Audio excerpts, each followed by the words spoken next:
हम अपनी जान के दुश्मन को भी अपनी जान कहते हैं और मोहब्बत की इसी मिट्टी को हिंदुस्तान कहते हैं। जोहार दोस्तों। आज एक ऐसे मौजू पर मैं आपसे बात करना चाहता हूँ जिस पर शायद मैं बात तो नहीं करना चाहता था, पर हालात कुछ इस प्रकार के हैं देश भर में या फिर आप कह लें दुनिया भर में। एक कॉन्सेप्ट जो है कि बहुत ज़्यादा सर्कुलेट हो रहा है हर डोमेन में, जिसको हम इस्लामोफोबिया के नाम से ये जाना जा रहा है। और इसके वजह से कई प्रकार के वायलेंस या फिर आप समझ लें कि एक एंटी सोशल टाइप की एक्टिविटीज़ जो है, गतिविधियाँ जो है वो आपको देखने को मिल रही होगी। आइदर हो सकता है कि आप घर पर बैठ करके एक न्यूज़ चैनल में वो चीज़ देख रहे हो। कई सारे ऐसे लोग होंगे जो फिज़िकली उस चीज़ को फील कर पा रहे होंगे, महसूस कर पा रहे होंगे, देख पा रहे होंगे। तो मैं इसी मौजू के अराउंड इस्लामोफोबिया जो है, इसके अराउंड बात करना चाहता हूँ कि क्या वाकई में इस्लामोफोबिया जैसी कोई चीज़ एग्जिस्ट करती है, और यदि करती है तो इसके पीछे का कारण, मुख्य कारण क्या है, और अगर करती है तो क्या इसको ख़त्म किया जा सकता है। तो ये कुछ ऐसे चीज़ें हैं जिस पर मैं बात करना चाहता हूँ। तो सबसे पहले मैं एक हदीस एक है उससे शुरू करना चाहता हूँ, और उसमें होता ये है कि सुलेमान अलैहिस्सलाम एक मर्तबा एक बार अल्लाह से कहते हैं कि मुझे बादशाहत, बेताज बादशाहत चाहिए, और एक ऐसी बादशाहत जो आपने किसी को ना दी हो। अल्लाह ताला ने जिब्राइल अमीन को उनके पास भेजा, सुलेमान अलैहिस्सलाम के पास भेजा, और उनको 3 ऑप्शंस दिए। जिब्राइल अमीन ने सुलेमान अलैहिस्सलाम से कहा कि अल्लाह ताला ने आपके लिए 3 ऑप्शंस भेजे हैं, आप इनमें से कोई एक चीज़ ले सकते हैं। तो जो पहला ऑप्शन था वो था शोहरत, और दूसरा जो ऑप्शन था वो था दौलत, तीसरा ऑप्शन था इल्म। तो जैसे वो सुलेमान अलैहिस्सलाम इल्म सुनते हैं तो उनके चेहरे पर मुस्कुराहट आती है, और वो अल्लाह से गिरकर माफ़ी मांगते हैं और कहते हैं कि अल्लाह, मैंने आपसे बहुत गलत चीज़ मांग ली थी, बादशाहत, आप मुझे इल्म की दौलत दें, आप मुझे इल्म दें। तो जब उन्होंने इल्म को ऑप्ट कर लिया तो जिब्राइल अमीन जो है वो वापस जाने लगते हैं और कहते हैं कि शोहरत और दौलत तुम चलो मेरे साथ, तुम्हें सुलेमान अलैहिस्सलाम ने ठुकरा दिया है। तभी शोहरत और दौलत, इन्होंने कहा कि मैं कहीं नहीं जा सकता, क्योंकि अल्लाह ने फरमाया है कि मैं बाय डिफ़ॉल्ट ऑटोमेटिकली मुझे इल्म के पीछे जाना है, शोहरत को और दौलत को उसे इल्म के पीछे जाना है। और चूँकि सुलेमान अलैहिस्सलाम ने इल्म को चुना है तो हमें भी उनके पीछे पीछे जाना होगा। तो ये हदीस सुनाने का मतलब, चाहे वो किसी भी तरह के लोग, इसके लिए कोई पर्टिकुलर नहीं है कि मैं इस हदीस के थ्रू पर्टिकुलर एक रिलीजन के लोगों को मैसेज देना चाहता हूँ। It is for the entire humanity to make us feel the importance of इल्म, इम्पोर्टेंस ऑफ एजुकेशन। तालीम की अहमियत को हम समझें, क्योंकि तालीम एक ऐसा, मैं समझता हूँ कि रोशनी का ज़रिया है जो तमाम तरह की अंधेरों को काट सकता है, तमाम तरह की गुर्बतियों को दूर कर सकता है। तो ये एक चीज़ थी। और इस्लामोफोबिया का मैं समझता हूँ कि एक जो सबसे मुख्य कारण आज इस पूरे तमाम दुनिया भर में है, उसका सबसे मुख्य कारण मेरे अनुसार ये है इल्म की कमी। ख़ास तौर पर इस्लाम के अंदर मुसलमान नौजवानों में, मुस्लिम कम्युनिटी में, यूथ में आज का जो इस तरीके का दौर, मुझे नहीं पता कि इसका बीच में रूट क्या रहा, कहाँ पे ये पूरी की पूरी जो यूथ है ये डिविएट हो गई इल्म से। पर इस बात का तो प्रमाण है कि आज तालीम की बहुत ज़्यादा कमी है कौम के अंदर में, और यही शायद एक बहुत बड़ा मुख्य कारण है कि इस्लामोफोबिया जैसी चीज़ें जनरेट हो रही है। क्योंकि आप देखिए मतलब बहुत सारे माशाल्लाह ऐसे ऐसे इंटेलेक्चुअल्स आपको देखने को मिलेंगे। अगर आप इतिहास को पढ़िएगा, इतिहास के पन्नों को खंगालिएगा, तो आपको बहुत सारे ऐसे फ़िलासफ़र्स आपको मिलेंगे, ऐसे इंटेलेक्चुअल्स मिलेंगे, साइंटिस्ट्स मिलेंगे, जो माशाल्लाह आपको मुस्लिम घराने से है, लेकिन बीच में एक पता नहीं किस प्रकार का गैप है जिसका इम्पैक्ट आज भी हमको देखने को मिल रहा है। आज भी मैं समझता हूँ कि बहुत सारे ऐसे रिपोर्ट्स हैं, सच्चर कमेटी की आप रिपोर्ट ले लीजिए, या फिर एक आईएमएफ की रिपोर्ट आई थी, मुझे लगता है exactly I don't remember, but एक आईएमएफ की रिपोर्ट थी, उसमें भी मुसलमानों की एजुकेशन और उनकी इनकम को लेकर के कुछ डेटा थे जो बताते हैं कि आज हालात बहुत ख़राब है इल्म के मामले में। तो ये मैं एक मुख्यतर कारण समझता हूँ इस्लामोफोबिया के डेवलपमेंट का। और दूसरी चीज़ जो मैं समझता हूँ वो है कि जो यूथ है हमारी, वो एक बेसिक इस्लामिक टीचिंग से दूर हो चुकी है, जो एक्चुअली फंडामेंटल। देखिए मैं यहाँ पर किसी भी प्रकार से किसी रिलीजन को कह ले कि प्रमोट करने या फिर उसको क्रिटिक करने की कोशिश नहीं कर रहा हूँ। मैं बहुत एक सिंपल भाषा में आपको जो मेरा मैसेज का सार है वो मैं आपको समझाने का प्रयास कर रहा हूँ। इस्लाम मेरे अनुसार, मैंने इस्लाम को जितना समझा है कि it is the most simple and the most easiest practice one can have.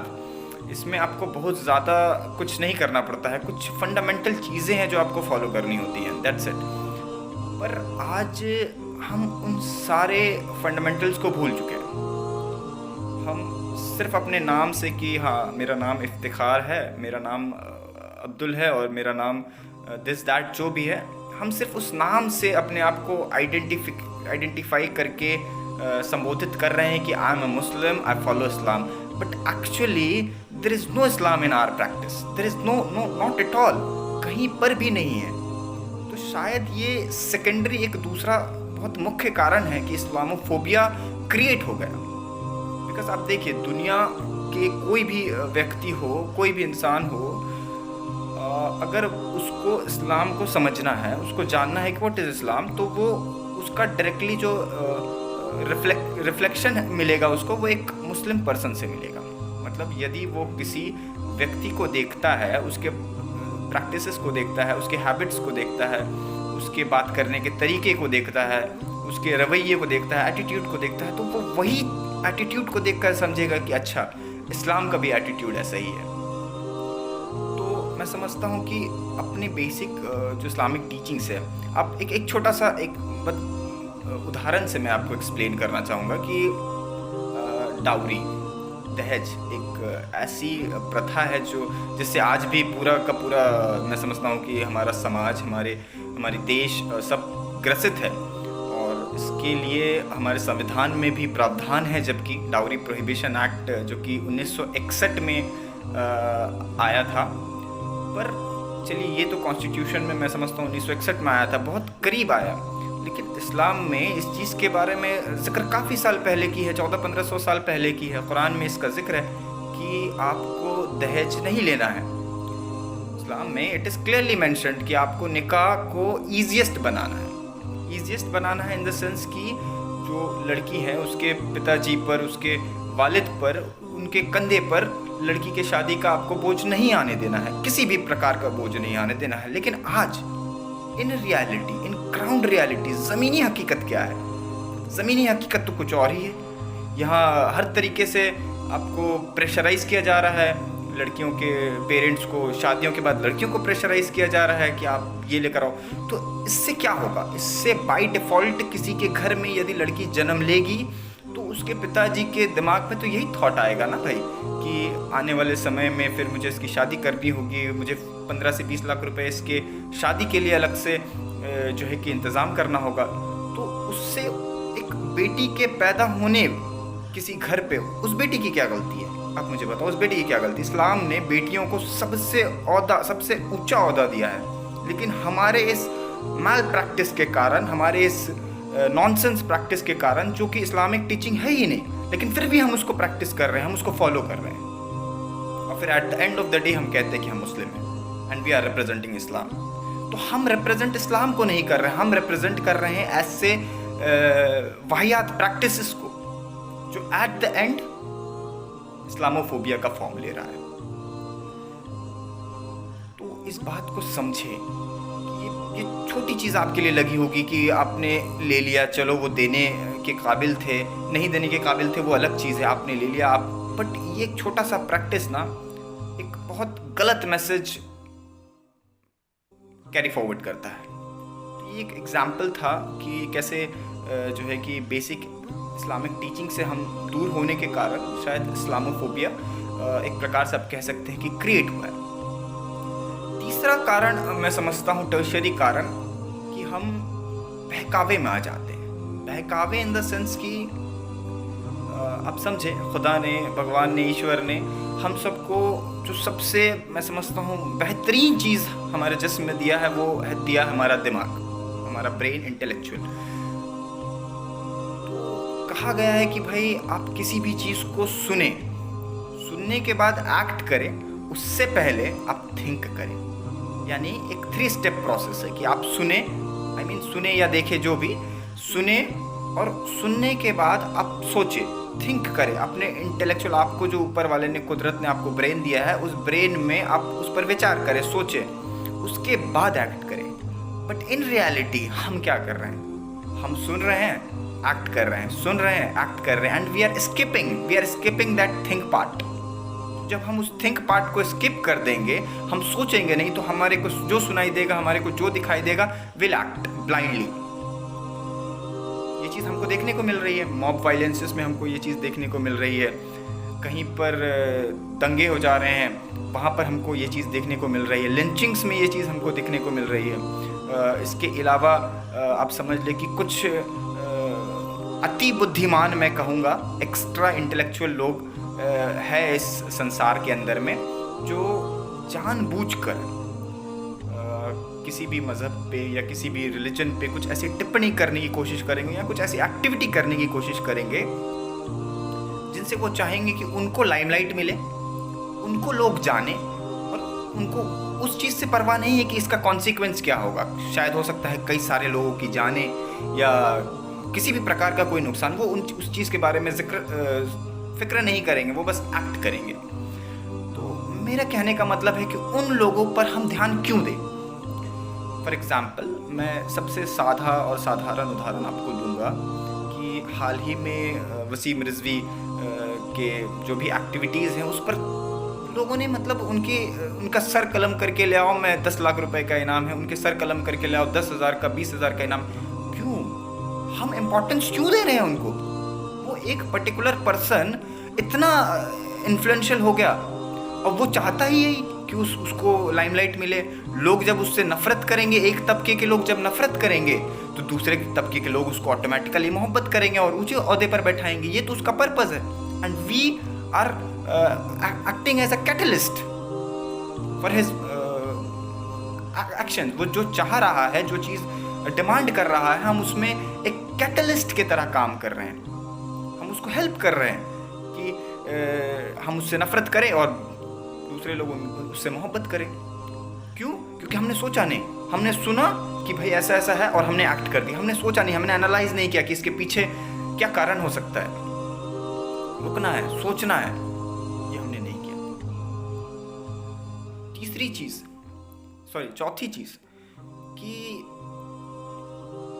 मैं समझता हूँ ये भावना होती है लोगों में कि आजकल सोशल मीडिया का ज़माना है, तो दुनिया के किसी कोने में क्या चल रहा है वो हमें तुरंत उसकी खबरें हमें मिल जाती हैं। तो एक चीज़ है कि आप एक बात दिमाग में रखें कि ये दुनिया अल्हम्दुलिल्लाह बहुत बड़ी है, बहुत बड़ी है, इतनी बड़ी है कि हर कोने में कुछ ना कुछ कभी ना कभी चलता ही रहेगा। इसको रोक पाना ये शायद इंसानों के बस में नहीं है, वरना अब तक रुक गई होती। तो इसमें बुराई नहीं है, इसमें अच्छी बात है कि हमें फ़िक्र है कि म्यांमार में रोहिंग्यास के साथ क्या हो रहा है, हमें फ़िक्र है कि चाइना के उइघुर में क्या हो रहा है, हमें फ़िक्र है कि मिडिल ईस्ट में इस तरीके से हो रहा है, हमें फ़िक्र है कि इज़राइल पैलेस्टीन्स के इश्यूज़ चल रहे हैं, हमें फ़िक्र है, फ़िक्र करना जायज़ है। लेकिन उसका इम्पैक्ट अपनी कंट्री में लाना, अपने सोसाइटी में लाना, अपने फ्रेंड सर्कल, अपने पीयर ग्रुप में लाना। Peer group in the sense कि आपके पीयर ग्रुप में कोई भी हो सकता है, एक हिंदू हो सकता है, क्रिश्चियन हो सकता है, कोई मुस्लिम हो सकता है। उस इश्यूज़ को बीच में ला करके और इंडिया के अंदर में, अपने मुल्क के अंदर में, अपने समाज के अंदर में, अपने दोस्तों के अंदर में कॉन्फ्लिक्ट क्रिएट करना, ये मैं नहीं समझता हूँ कि कहीं से भी बुद्धिमानी का कार्य है। हाँ, आपको चेंज लाना है, जिसकी मैं बात कर रहा था कि यदि इस्लामोफोबिया क्रिएट हो चुका है तो कैसे उसको ख़त्म किया जा सकता है, कैसे उसको जो है कि हटा करके और लोगों के जहन में दोबारा जो असली इस्लाम है, जो कि इतना खूबसूरत है कि आप समझें। बस एक मैं आयत का जिक्र करना चाहूँगा जिसमें साफ साफ तौर पर कहा गया है कि यदि आप किसी एक इंसान का जान बचाते हैं, मतलब कि आपने पूरे इंसानियत का जान बचाया, द एंटायर ऑफ ह्यूमैनिटी। और यदि आपने किसी एक इंसान की जान ली, that means you have killed the entire of humanity. इतना पीसफुल है, लेकिन हमारे एक्टिविटीज़ की वजह से आज आप समझ लीजिए कि एक बहुत गलत मैसेज दुनिया भर में जो है कि सर्कुलेट हो रहा है।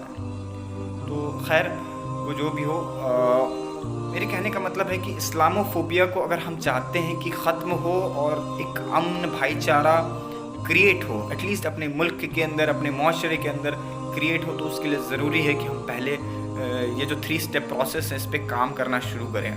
कोई भी हो, मौलवी हो, पंडित हो, मैं नहीं कह रहा, मैं स्पेसिफाई नहीं करना चाह रहा, बट वो कुछ भी आपको कहे, चाहे वो किसी मस्जिद से खड़े होकर कहे, किसी धर्म संसद से खड़े होकर कहे, किसी टीवी चैनल पे कहे, किसी इलेक्शन रैली पे कहे, आप सुनिए, बेशक सुनिए, सुनने से कोई मनाही नहीं, आप सुनिए, लेकिन सुनने के बाद और एक्ट करने से पहले एक बार सोचिए ज़रूर, एक बार उस पर विचार कीजिए कि क्या आपकी जो इंटेलेक्चुअलिटी है, आपकी जो जहनियत है, उसको उस चीज़ को करने की इजाज़त देती है क्या। तो जब आप ये 3 स्टेप प्रोसेस करने लगेगा तो एक सेल्फ इम्प्रूवमेंट आपके अंदर होने लगेगा। और यकीन मानिए, समाज में, मुआशरे में आप लोगों से मोहब्बत करना शुरू कीजिएगा। किसी भी धर्म का हो, किसी भी कास्ट का हो, किसी भी जात का हो, आप ऑटोमेटिकली उससे मोहब्बत करना शुरू कीजिएगा। और जैसे आप उससे मोहब्बत करने शुरू कीजिएगा, आपको रेसिप्रोकेट, मतलब रिटर्न में आपको मोहब्बत मिलने लगेगा। ये मेरा पर्सनल एक्सपेरिमेंट है, मैं आपसे शेयर कर रहा हूँ, और आप करके देखिए इसको, एक बार कोशिश करके देखिए। कोशिश करने में कोई बुराई नहीं है। तो जब आप एक बार ये एटीट्यूड अपने अंदर ले आइएगा, तो ये आपके साथ पूरे मुआशरे में ये चीज़ फैलना शुरू हो जाएगा। मुआशरे के साथ साथ ये चीज़ एक सिटी लेवल, स्टेट लेवल और कंट्री लेवल पे जाएगा। तो जब ये कंट्री लेवल पर जाएगा तो माशाल्लाह पूरे दुनिया भर में एक एग्जाम्पल क्रिएट होगा कि हिंदुस्तान एक ऐसा मुल्क है जहाँ पर इतनी सारी, आप समझ लीजिए कि डिविजन्स है, इतनी सारी डाइवर्सिटी है, उसके बावजूद मोहब्बत की अल्हम्दुलिल्लाह इस मुल्क के अंदर कमी नहीं है। हम देखेंगे, हम विचार करेंगे, बाद में विचार करेंगे कि फ़लस्तीन में क्या चल रहा है। हम पहले अंदर तो मजबूत हो जाए। हमारे अंदर में यहाँ पे जो हमारे लीडर्स है, कोई भी हो, बीजेपी हो, आरएसएस हो, मैं कहता हूँ कि कोई भी हो, A to Z हो, आपके AIMIM हो, जो आपके ख़ुद के ओवैसी हो, कोई भी हो, XYZ, यदि वो लोग आपको डिवाइड करने का काम कर रहे हैं अपने वोट बैंक के लिए, तो एक बार सुनिए, फिर सोचिए और फिर एक्ट कीजिए। ये 3 स्टेप प्रोसेस करना शुरू कीजिए। अल्हम्दुलिल्लाह इस्लामोफोबिया भी ख़त्म होगा और बेपनाह मोहब्बत इस देश के अंदर पनपेगी, बेपनाह मोहब्बत। बस इसी के साथ थोड़ा लगता है वीडियो थोड़ा ज़्यादा लंबा हो गया है, पर जो छोटा सा मैसेज था ये, खैर आप, मुझे उम्मीद है कि इस पर काम करेंगे। और एक बार कमेंट में आप ज़रूर बताइएगा कि आपको कैसा लगा, और आगे आप किसी और तरीके के किसी मौजू पर मुझसे सुनना चाहें तो आप प्लीज़ कमेंट करें।